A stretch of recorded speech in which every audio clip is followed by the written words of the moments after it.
మనం చూస్తూ ఉంటాం. కనుక ప్రియులారా, క్రైస్తవ జీవితంలో లోపాలు, లోటుపాట్లు అనేవి అప్పుడప్పుడు తారాసపడుతూ ఉంటాయి. ఆ పరిస్థితులు మన జీవితంలో ఎదురైనప్పుడు పశ్చాత్తాపడి మన జీవితాలను మనం కట్టుకోవాలి, ఒప్పుకొని వదిలిపెట్టాలి. పాపములకు ప్రాయశ్చిత్తము నొందినవాడు ధన్యుడు అని దేవుని వాక్యంలో రాయబడి ఉంటుంది. కనుక పశ్చాత్తాపడి తమ జీవితాలను కట్టుకున్న ఒక ముగ్గురు వ్యక్తులను నీ దృష్టికి తీసుకొని వచ్చి నేను ముగించడానికి ఇష్టపడుతున్నాను. దయచేసి చదువుదాం.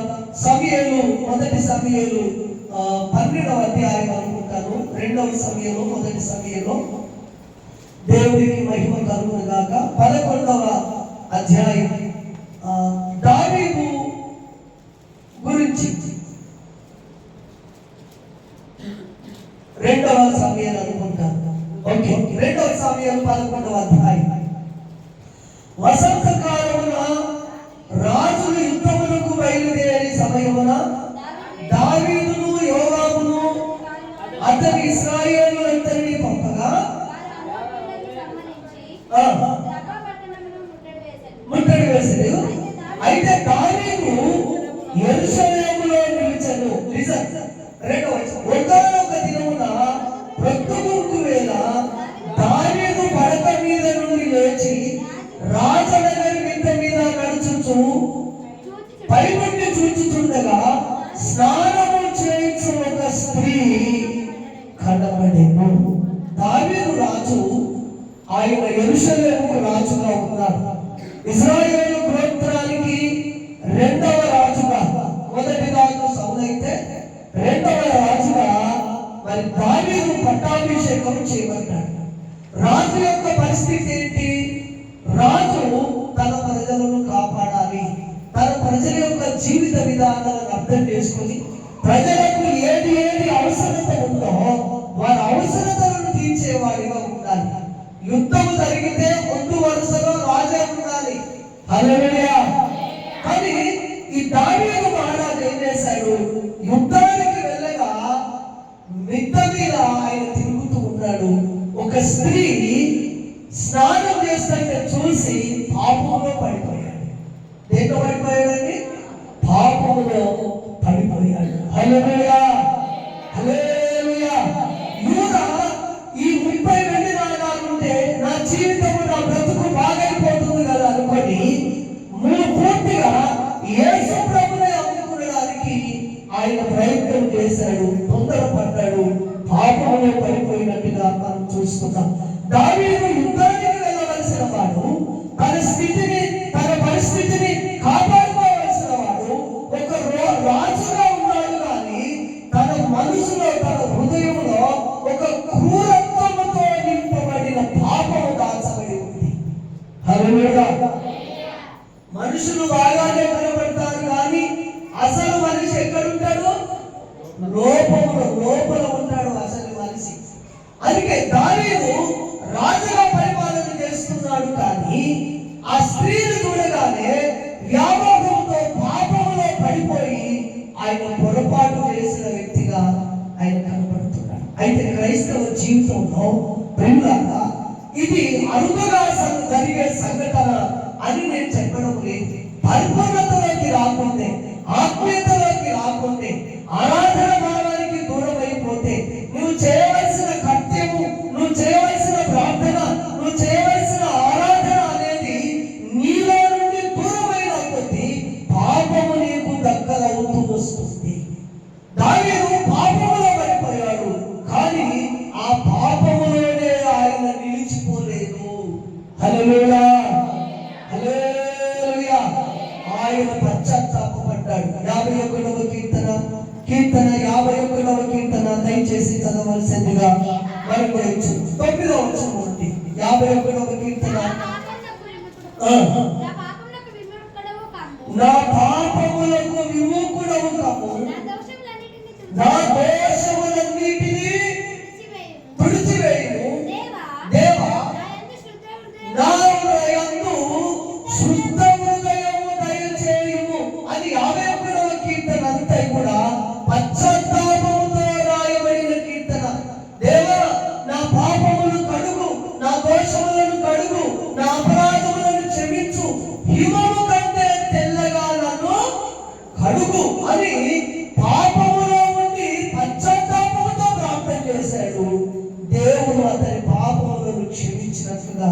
మనం చూస్తున్నాం. హల్లెలూయా. కనుక పశ్చాత్తాపం అనేది మన హృదయానికి అలవాటు చేసుకోవాలి. ఒక్కసారి పాపంలో పడిపోతే దాని పర్యవసానము భయంకరంగా ఉంటుంది. అందుకే దుర్దినములు రాకముందే, దేవుని ఉగ్రత రాకముందే, దేవుని కోపము నిన్ను తాకముందే, దేవుడు సమయం ఇచ్చినప్పుడు, దేవుడు అవకాశం ఇచ్చినప్పుడు నీ పాపమును ఒప్పుకొని పశ్చాత్తాపపడి ఆ పాపములో నుండి బయటికి రావాలి. పాపములో నుండి బయటికి రావాలి. దావీదు ఇక ప్రార్థన చేశాడు, పశ్చాత్తాపపడ్డాడు, మరొక్కసారి తన జీవితంలో పాపము చేయలేదు. కనుక ప్రియులారా, పశ్చాత్తాపం అనేది మన జీవితానికి విజయాన్ని తీసుకుని వస్తుంది. దావీదు పాపం చేశాడు, కానీ కొంతమంది క్రైస్తవులు ఏమనుకుంటారు తెలుసా? దావీదు పాపం చేయలేదా? సంసోను పాపం చేయలేదా?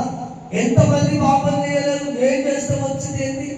కొన్ని పొరపాట్లు జరుగుతాయి, మేము కూడా అదే చేశాము అనుకుంటారు. అట్లా వాదించుకుంటున్నారు, అట్లా వర్తమానాలు కూడా ఇస్తున్నారు. కానీ ప్రియులారా, దావీదు యొక్క పశ్చాత్తాపాన్ని మర్చిపోతున్నాం. జాగ్రత్త.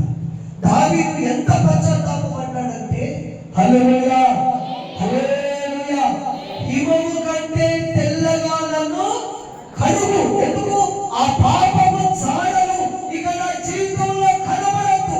ఆ పాపము మురికి, ఆ పాపము వచ్చ, ఆ పాపము ఆనవాళ్ళు నా బ్రతుకులో ఏ మాత్రం కనబడదు. దేవా, నన్ను హిమము కంటే తెల్లగా నన్ను కడుగు, నా పాపమును, నా అపరాధములను క్షమించు అని పశ్చాత్తాపంతో దేవుని పాదాలు పట్టుకొని ప్రార్థిస్తున్నాను. కనుక ప్రియులారా, దేవుని పిల్లలారా, ప్రేమతో మనవి చేయించుకున్నాం. పునరుత్థానం జరిగింది, గుడ్ ఫ్రైడే జరిగించుకున్నాం. పునరుత్థానం, ఈస్టర్ ఆరాధన జరిగించుకున్నాం. యేసు ప్రభు మన కొరకు తిరిగి లేపబడ్డాడు. ఆయన సజీవుడు, ఆయన సమాధిలో లేడు. మన పరిస్థితులను గమనించగలిగిన వాడు, మన స్థితిగతులను అర్థం చేసుకున్నవాడు. మనం కృంగిపోతే ఆయన మనకు సహాయం చేసే సజీవుడైన దేవుడు మనకున్నాడు. పశ్చాత్తాపపడదాం, పాపంలో ఒప్పుకుందాం, మరలా పాపంలో పడకుండా, మరలా అవిధేయతలో పడకుండా, మరలా అక్రమంలో పడకుండా దేవుని పాదాలు పట్టుకొని, పేతురు ఏ రీతిగా పశ్చాత్తాపపడ్డాడు, తన పాపమును, తన అబద్ధమును, తన దోషమును జ్ఞాపకం చేసుకొని తలపోయుచు ఏడ్చెను. తలపోయుచు ఏడ్చెను. పశ్చాత్తాపం అనేది జీవితానికి ఆశీర్వాదకరమైంది. హల్లెలూయా. మన పితరులను పోలి దావీదు పాపం చేయలేదా? అబ్రహాము పాపం చేయలేదా? లోతు పాపం చేయలేదా అని అనుకుంటున్నాము. కానీ వారి యొక్క పశ్చాత్తాప హృదయాన్ని కూడా మనం కలిగి ఉండాలి. దావీదు ఎంత పశ్చాత్తాపడ్డాడో ఆ 51వ కీర్తనలో మనకు ప్రస్ఫుటంగా కనబడుతూ ఉంది. హల్లెలూయా హల్లెలూయా. రెండవ వ్యక్తి సంసోను. న్యాయాధిపతుల గ్రంథము చూడండి. న్యాయాధిపతుల గ్రంథము 16వ అధ్యాయము 28వ వచనం. న్యాయాధిపతుల గ్రంథంలో 16వ అధ్యాయము. అప్పుడు సంసోను, యెహోవా ప్రభువా, దయచేసి నన్ను జ్ఞాపకం చేసుకోను. దేవా, దయచేసి. 2 times, 2 సార్లు ఆయన చివరిగా దేవుని పాదాలు పట్టుకున్నట్టు మనం కనుగొంటాం. సంసోను బలవంతుడే, మన పుత్రుడే, ఆత్మాభిషేకం కలిగిన వాడే, ఆరాధన భావం కలిగిన వాడే, బలాత్ముడే, దేవుని శత్రువులను గడబెడలాడించిన సంసోనుగా మనకు కనబడుతున్నాడు. కానీ సంసోను జీవితంలో కూడా కొన్ని చీకటి రాత్రులు ఉన్నాయి. ఎవరికి కనబడని రహస్య పాపాలు, రహస్య జీవితము సంసోనులో మనకు కనబడుతూ ఉంది దేవుని వాక్యంలో. ప్రియులారా, బయటికి చేస్తేనే పాపం అని కాదు, నీ అంతరంగంలో దేవునికి వ్యతిరేకమైనది ఏది ఉన్నా, నీ మనసులో దేవునికి వ్యతిరేకమైనది ఏది ఉన్నా, నీ జీవితంలో విశ్వాసానికి వ్యతిరేకమైనది ఏది ఉన్నా అది పాపమే, అది చీకటే. సంసోను బయటికి బలవంతుడిగా కనబడుతున్నాడు, కానీ పాపం చేత పట్టబడ్డాడు, పాపం చేత దండించబడ్డాడు. పాపము ఎప్పుడు కూడా మనుషులను వదిలిపెట్టదండి. ఒకానొక దినంలో పాపము నిన్ను పట్టేస్తుంది. జాగ్రత్త. హల్లెలూయా, హల్లెలూయా. పాపము నిన్ను పట్టి నిన్ను హింసిస్తుంది, నిన్ను హేళన చేస్తుంది, నిన్ను సిగ్గుపరుస్తుంది, నీకు అవమానమును, దుఃఖమును, అపరాధమును కలిగిస్తుంది. పాపం అనేది పాపము వలన వచ్చు జీతము మరణం.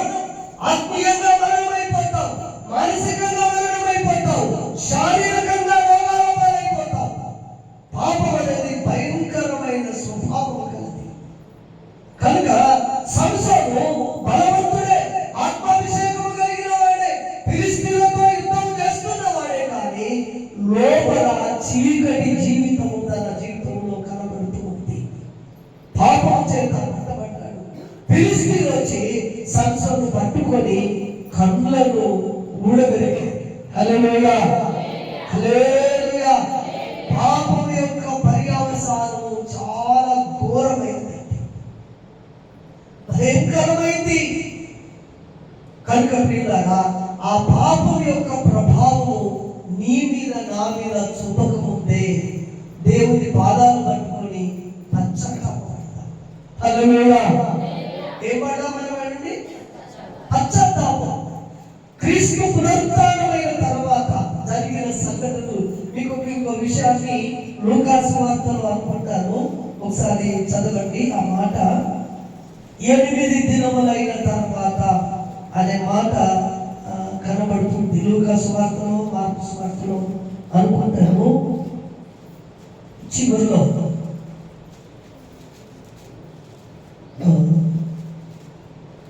చివరి అధ్యాయంలో విశ్రాంతి దినం గడిచిపోయిన 8 దినములైన తర్వాత అనే మాటలు అక్కడ కనబడుతుంటాయి. అంటే క్రీస్తు పునరుత్థానుడైన తర్వాత జరిగిన సంఘటనలు. యోహాను సువార్త 20:26, యోహాను సువార్త 20:26. 8 దినములైన ఈస్టర్ ఎప్పుడు? ఈస్టర్ ఏ వారం? శనివారం. ఈ రోజు ఏ వారం? ఇప్పటికి ఎన్ని రోజులు? ఎన్ని రోజులైంది ఈస్టర్ అయిపోయి? 10 రోజుల? 8 రోజులు. ఈ వర్తమానం ఏంటంటే పశ్చాత్తాపం. క్రీస్తు లేపబడ్డాడు, ఆయన సజీవుడు. మన పాపములు, మన దోషములను, మన అపరాధములను ఆయన చూడగలుగుతున్న దేవుడు. కనుక 8 దినములైన తర్వాత వాళ్ళు రియలైజ్ అయినట్టుగా మనం చూస్తూ ఉన్నాం చరిత్రలో. అందుకే సంసారం యొక్క చీకటి కోణం ఎవరు చూడలేరు, కానీ పరలోకమందున్న దేవుడు ఆ చీకటి కోణాన్ని చూశాడు. సంసారం పట్టుకొని వెంట్రుకలను కత్తరించి, హల్లెలూయా, వెంట్రుకలను కత్తరించి కళ్ళను ఊడబెరికి అక్కడ గాలుగా తిప్పుతూ ఉన్నారు, గాలిగా తిప్పుతూ ఉన్నారు. ఆ పాపం యొక్క పర్యవసానానికి తట్టుకోలేక ఆయన ఏం చేస్తున్నాడు? పశ్చాత్తాపడుతున్నాడు. దేవా, మరొకసారి చదవండి. దేవునికి మహిమ కలుగును గాక. 28వ వచనం, న్యాయాధిపతులు 28, 16, 28. అప్పుడు సంసోను, యెహోవా ప్రభువా, దయచేసి నన్ను క్షమించు అని ఈ 8 దినముల తర్వాత నువ్వు చెప్పుకోగలవా? చెప్పుకుంటావా? దయచేసి నన్ను క్షమించు. నటిస్తున్నామే తప్ప పశ్చాత్తాప హృదయం మన జీవితంలో కనబడడం లేదు. పేతురు, యూదాను మనం చూస్తూ ఉన్నాం. దావీదు పాపం చేశాడు, పొరపాటు జరిగింది, అనుకోకుండా జరిగింది, ఆవేశముతో జరిగింది, కానీ రియలైజ్ అయ్యాడు. ఆయన తన పాపములను ఒప్పుకున్నాడు. సంసోను తన అంధకార చీకటి జీవితాన్ని ఎంతో కాలం జీవించాలనుకున్నాడు, కానీ ఒక దినమున పాపము మనల్ని పట్టిస్తుంది. పాపం చేత పట్టబడ్డాడు. విపరీతమైన శ్రమలు అనుభవించాడు. చివరికి ఆయన పశ్చాత్తాపడ్డాడు. ప్రభువా, నన్ను జ్ఞాపకం చేసుకున్నాను, క్షమించు. మరలా ఆయన తన జీవితంలో పాపము. క్రైస్తవ లోకాన్ని దేవుని యొక్క ప్రేమను, దేవుని యొక్క వాత్సల్యతను, దేవుడు మన ఎడల చూపిన ఆ దయా సంకల్పాన్ని సరి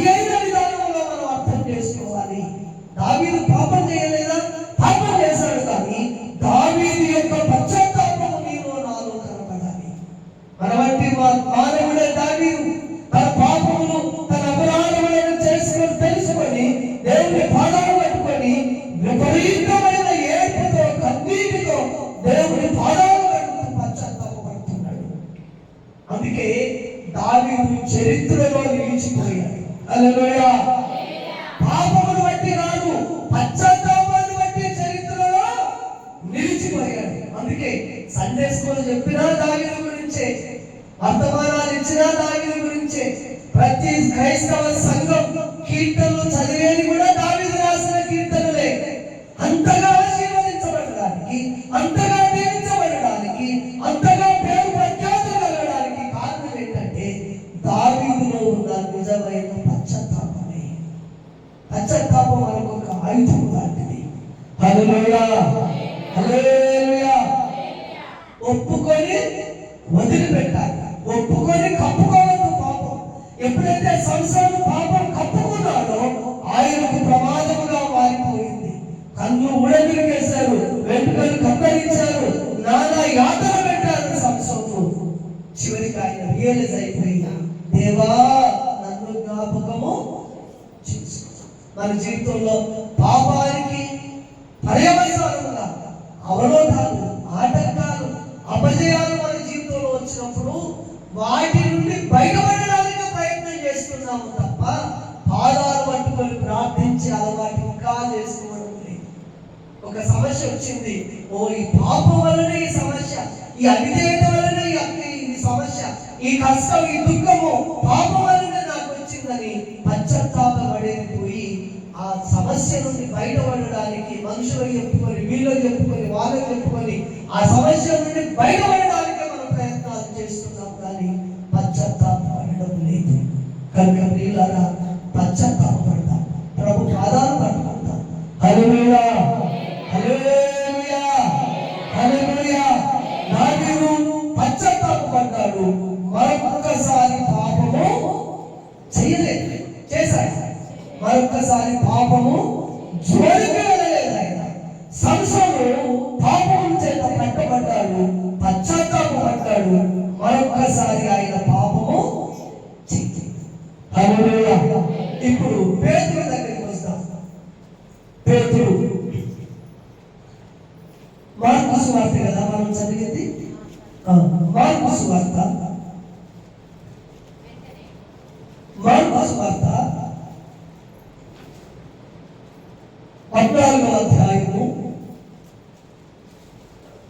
29వ వచనాన్ని చదవండి.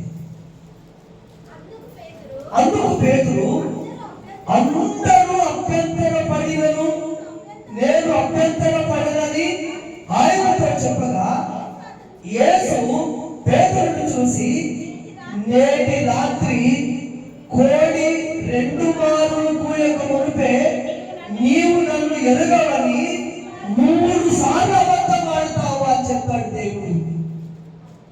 2 సార్లు కోడి కూయక మునుపు ఎన్నిసార్లు అబద్ధం ఆడతావు నీవు?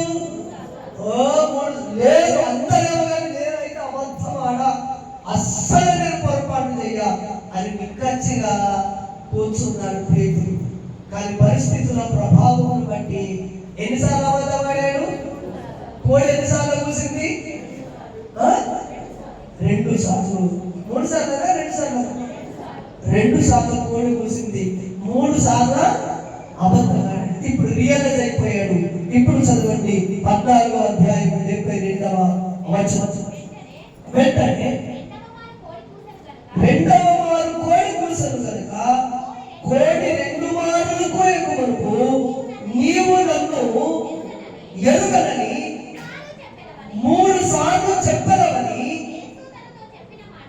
యేసు తనతో చెప్పిన మాట జ్ఞాపకము తెచ్చుకొని పశ్చాత్తాపపడ్డాడు.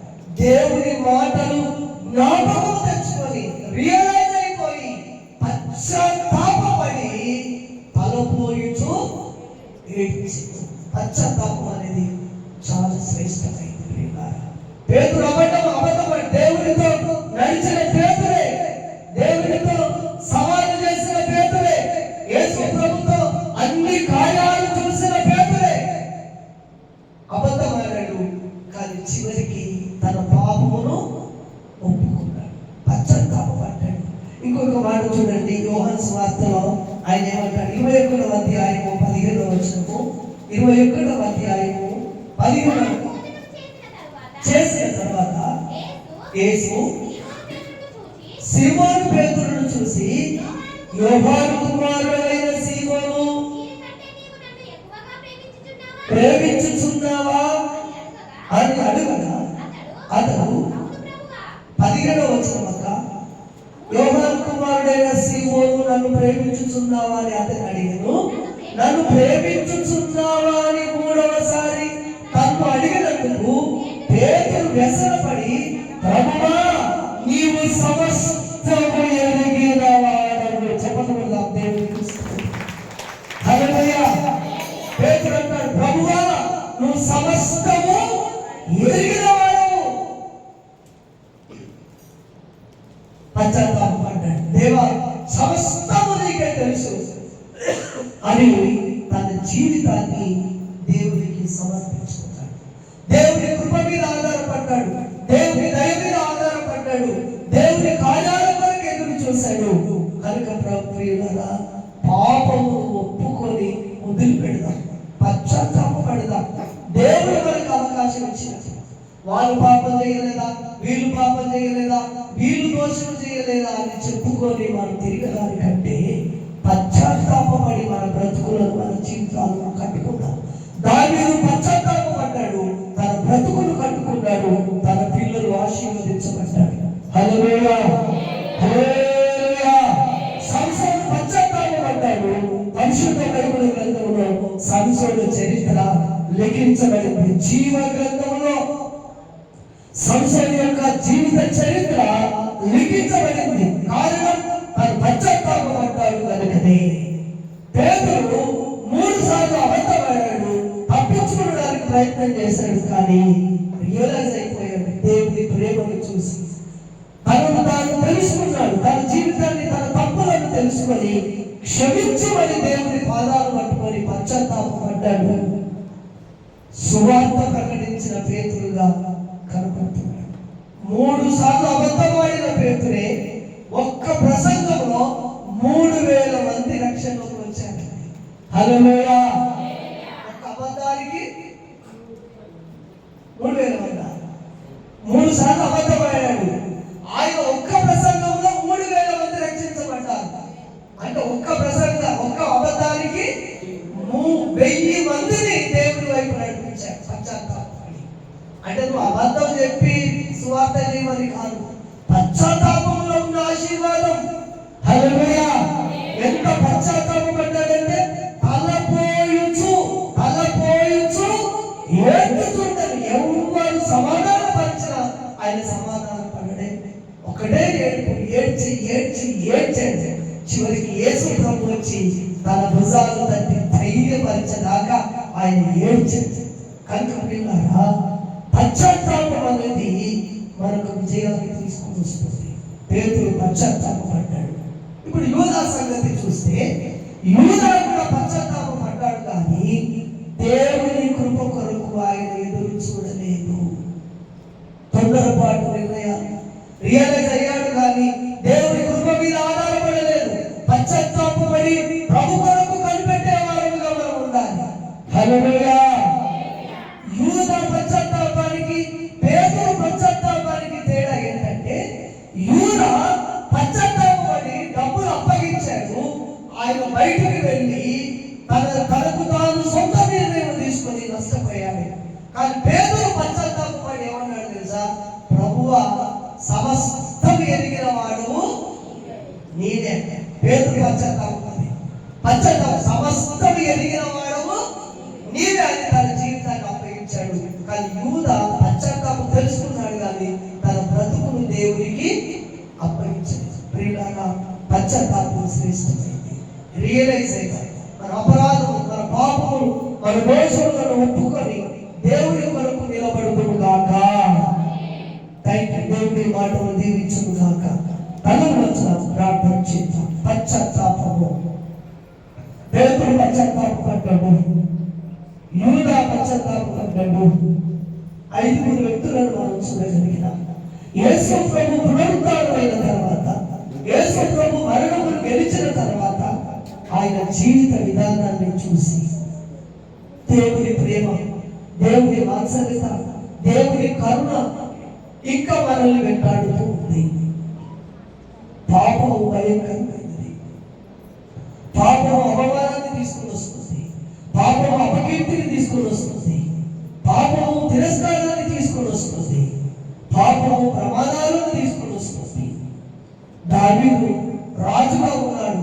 ఆయన రాజరికం చేయాలి, ప్రజల గురించి ఆలోచించాలి, ప్రజల యొక్క సుఖభోగాలను చూడాలి, మంచి చెడులను చూడాలి, ప్రజల యొక్క క్షేమాన్ని కోరాలి. కానీ పాపము చేశాడు, పాపము పడిపోయాడు. మతి తప్పి, గతి తప్పి, క్రమము తప్పి పాపములో పడిపోయాడు. కానీ ఒక దినం వచ్చింది, పశ్చాత్తాపడ్డాడు. ప్రభువా, నా దోషములను కడుగు, ఎవరి కంటే తెల్లగా నన్ను కడుగు. ఆ పాపము మరక, ఆ పాపము మచ్చ, ఆ పాపము ఢాగులు నాలో కనబడుకు దేవా, నన్ను కడుగు, నన్ను శుద్ధీకరించు అని దేవుని పాదాలు పట్టుకొని ప్రార్థన చేశాడు. పాపములో పుట్టాను, పాపములను జీవించాను, నా తల్లి నన్ను పాపములను కన్నది. తండ్రి, నన్ను క్షమించు నాయన, ఈ పాప స్వభావమును తొలగించు. ఈ పాపము ద్వారా నా కుటుంబానికి నష్టమే, నా దేశానికి నష్టమే, నా రాజ్యానికి నష్టమే అని పశ్చాత్తాపడ్డాడు. ఒక రాజు పాపం చేస్తే రాజ్యానికే ఇబ్బంది కలుగుతుంది. కనుక వీళ్ళారా, కుటుంబ జీవితంలో నీ స్థానం ఏంటి, నీ పరిస్థితి ఏంటి? ఒకసారి పశ్చాత్తాపడదాం, ప్రభు పాదాలు పట్టుకుందాం. 8 దినములైన తర్వాత జరిగిన చరిత్ర అందరూ రియలైజ్ అయిపోయారు. యేసు ప్రభు ఆయన సాధారణమైన వ్యక్తి, మానవుడు కాదు, ఆయన దైవ కుమారుడు. పాపముల కొరకు ప్రాణం పెట్టి సమాధి చేయబడి 3వ దినాన ఆయన లేపబడ్డాడు. సజీవుడు ఆయన. నా స్థితిగతులను ఎరిగిన వాడు, నా జీవితాన్ని ఎరిగిన వాడు, నా బ్రతుకులను సరిదిద్దగలిగిన వాడు, నా జీవితాన్ని, నా బ్రతుకును, నా కుటుంబాన్ని విజయపరంలో నడిపించగలిగిన సర్వోన్నతుడైన దేవుడు, నిరపరాధి, అపరాధం లేనివాడు ఆయన. ఆయన గొప్పతనాన్ని తెలుసుకున్నావా? ఆయన ప్రేమని తెలుసుకున్నావా? ఆయన వాత్సల్యతను తెలుసుకుంటున్నావా? ఇంకా దావీదు పశ్చాత్తాపడ్డాడు, సంసోను పశ్చాత్తాపడ్డాడు, పేతురు పశ్చాత్తాపడ్డాడు. వారు వారి జీవితాలను, వారి బ్రతుకులను దేవుడికి అప్పగించగలిగినారు. ఆ పశ్చాత్తాపమే చరిత్రలో నిలిచిపోయారు గొప్ప భక్తులు. వాళ్ళు దేవుడికి అప్పగించుకుంటారు. మన జీవితాలను, మన బ్రతుకులను ఒప్పుకొడుతూ దేవుడికి మన జీవితాలను అప్పగించుకుంటాం. దేవుడు దీవిస్తాడు, దేవుడు ఆశీర్వదిస్తాడు. తన పాపములకు ప్రాయశ్చిత్తమని తినవాడు ధన్యుడు అని రాయబడింది. వాక్యాన్ని బట్టి ఒకరు ప్రార్థించండి.